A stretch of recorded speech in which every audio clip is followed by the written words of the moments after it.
You're talking about revolutionizing the way we use computers. The fact that you could kind of share emotion over the internet, something so important to you, you could just trade so freely. That's what was so profoundly different about the explosion of the internet, was that it was one network.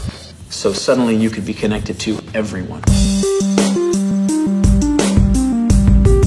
I released an early beta version of the Napster software during the summer, and it spread quickly by word of mouth. It hasn't stopped growing since. Just, wanted to create a way to meet people through music. Music will be ubiquitous, and we believe, you'll be able to get it on your cell phone. You'll be able to get it on whatever the device of the future is. We knew it was a long way off from all the music being available digitally. And then there it was. I just felt like this was one of the great moments in human history.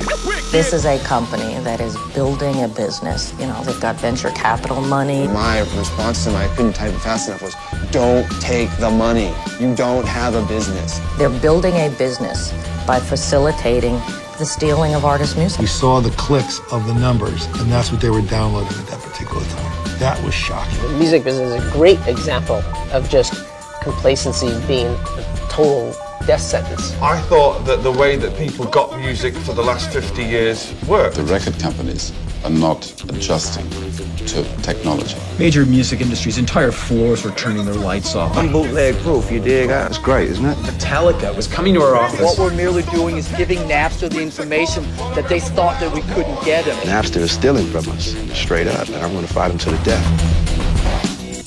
As last fall semester wore on, hundreds quickly turned to millions, with the program spreading across college campuses like wildfire. Nearly 60 million people use the site to swap music files from each other's computers for free.